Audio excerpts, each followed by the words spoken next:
নমস্কার, বাংলা মন থেকে বলছি সন্ময় বন্দ্যোপাধ্যায়। শুভেন্দু অধিকারীর ভূয়সী প্রশংসা করলেন অধ্যাপক বিশ্লেষক বিশ্বনাথ চক্রবর্তী। বঙ্গ টিভির রোজিনা রহমানকে দেওয়া একটি অসামান্য ইন্টারভিউ আজকে সরাসরি বাংলার মনে আপনাদের তুলে দেব, যেখানে বিশ্বনাথ চক্রবর্তী অধ্যাপক বিশ্লেষক, দীর্ঘদিন ধরে ইলেকট্রনিক মাধ্যমে যথেষ্ট জনপ্রিয় একজন মুখ।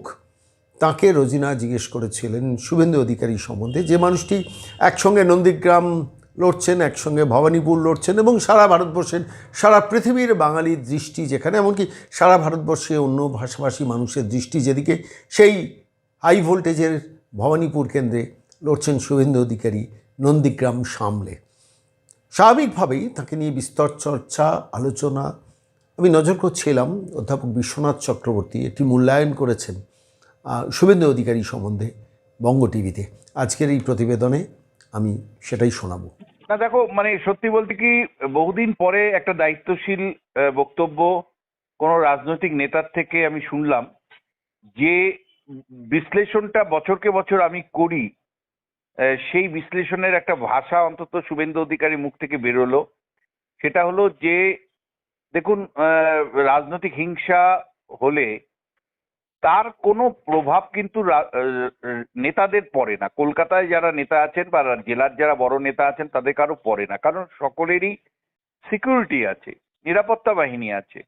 শুভেন্দু অধিকারী নিজেকে উদাহরণ দিয়ে বলছে যে আমার তো কেন্দ্রীয় বাহিনী আছে, বুলেট প্রুফ গাড়ি আছে, ফলে আমার তো কিচ্ছু হবে না। ঠিক একইভাবে মুখ্যমন্ত্রীর সিকিউরিটি আছে, তোমরা জানো মুখ্যমন্ত্রীর সিকিউরিটি আছে, রাজ্য সরকারের ত্রিস্তরীয় সিকিউরিটি তিনি পান, বা অভিষেক বন্দ্যোপাধ্যায়ের বিপুল সিকিউরিটি আছে, সমস্ত এমএলএদের সিকিউরিটি আছে, এমপিদের সিকিউরিটি আছে। ফলে হিংসার শিকার কিন্তু কোনো রাজনৈতিক নেতা হন না। হিংসার আশ্রয় এবং উত্তেজনা তৈরি করেন রাজনীতিবিদরা, বড় বড় রাজনীতিবিদরা।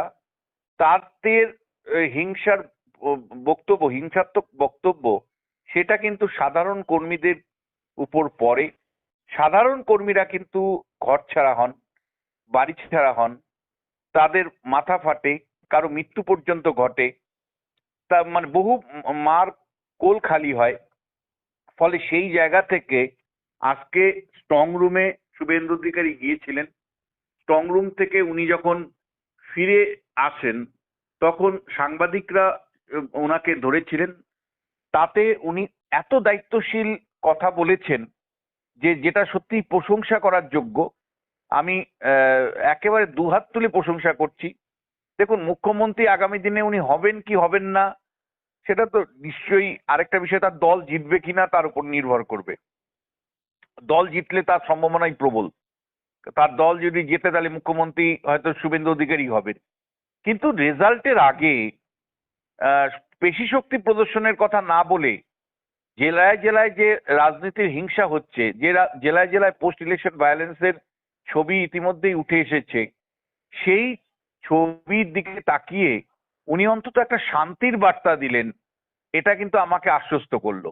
শুভেন্দু যেভাবে আজকে পরিষ্কার বললেন যে দেখেন, নির্বাচনের সময় একে অপরের বিরুদ্ধে আমরা আরোপ করেছি, একে অপরের বিরুদ্ধে আমরা আলোচনা সমালোচনা করেছি, উত্তেজনা হয়েছে, কিন্তু এখন ইলেকশন শেষ হয়ে গেছে।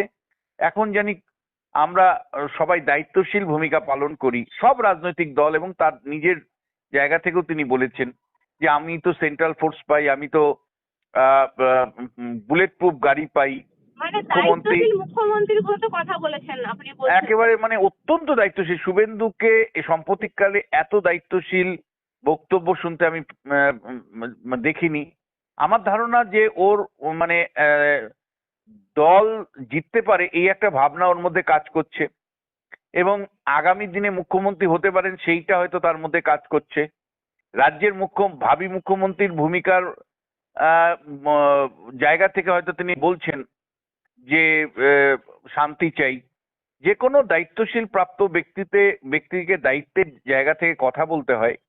এবং এটা শুভেন্দু যেটা বললেন সেটা আমি মনে করি খুব গুরুত্বপূর্ণ, কারণ বিজেপির জেলা স্তরে বা বিভিন্ন জায়গায় বিজেপির নেতা কর্মীদের মধ্যে একটা তীব্র ক্ষোভ বিক্ষোভ আমরা দেখতে পাই। তাদের মধ্যে এমন একটা ভাবনা আছে, হিংসা নিয়ে তাদের বক্তব্য ধরা পড়ে। কিন্তু এবং তুমি জানো যে অমিত শাহ যখন আহ, আহ, বলেন, সেটা যতই ক্রিমিনালদের উদ্দেশ্যে বলুক যে আমি ঝুলিয়ে দিয়ে উল্টো করে সিধা করে দিব, সেটা যেমন গণতান্ত্রিক ভাষা হতে পারে না, মূলত ভয় দেখানোর জন্যই বলেন। আবার একইভাবে মানে অভিষেক বন্দ্যোপাধ্যায় যখন আরামবাগে যে ঘটনাই ঘটুক, তার সাংসদ মার খান কিছু, সেটা আইনের দিক থেকে বলা উচিত, কিন্তু বলেন যে 4 তারিখে অভিষেক বন্দ্যোপাধ্যায় আরামবাগে দাঁড়িয়ে সবার থেকে বলছেন 4 তারিখের পরে মানে দুপুরের পর থেকে ডিজে বাজিয়ে দিব। এই যে বক্তব্যগুলো, এগুলো হিংসার বক্তব্য, এগুলো দায়িত্বজ্ঞানহীন বক্তব্য।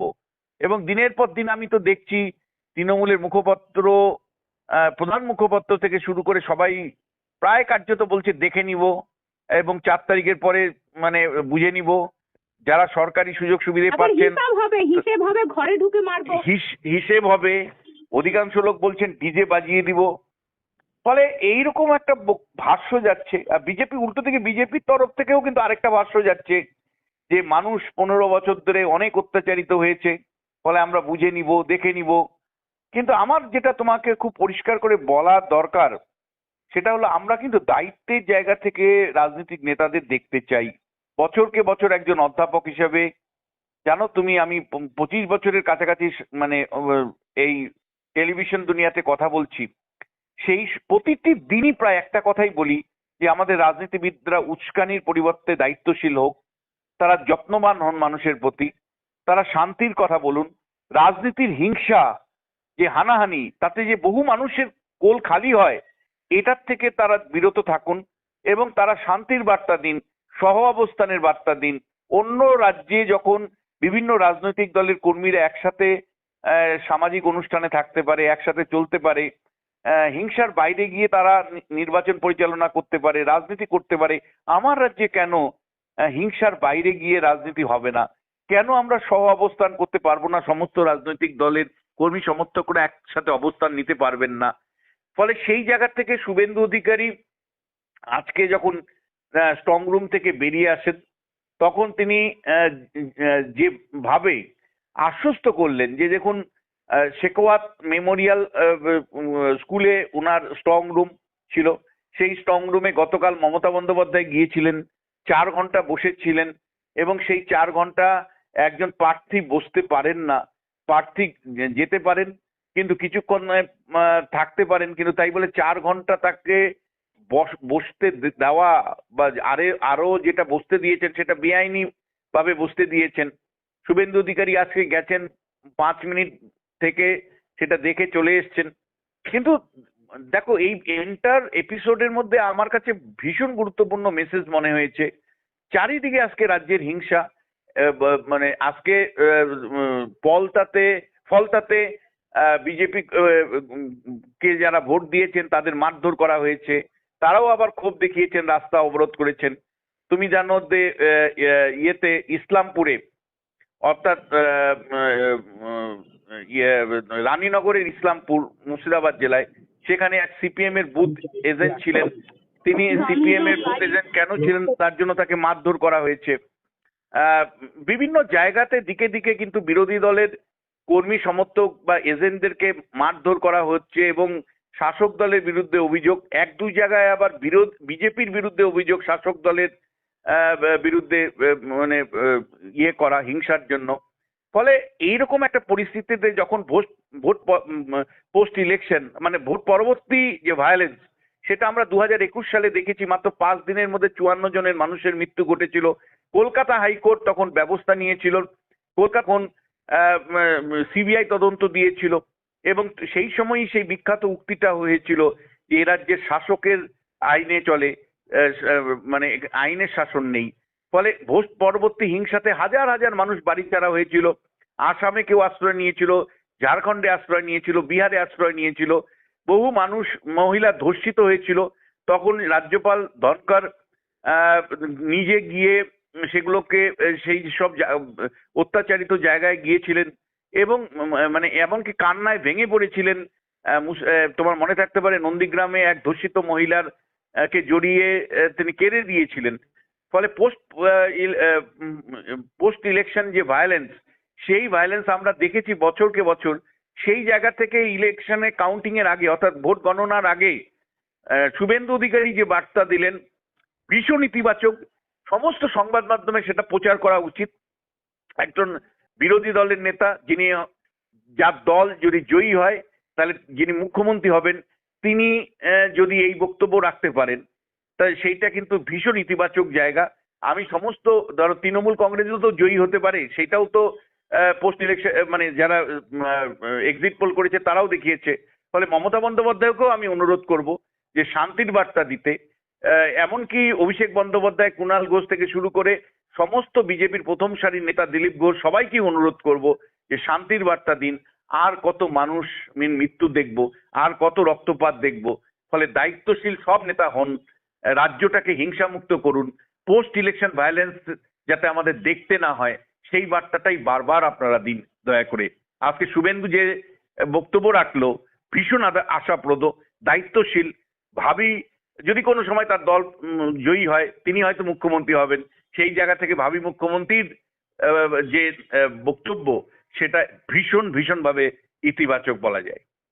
স্যার আপনাকে অসংখ্য ধন্যবাদ আমাদের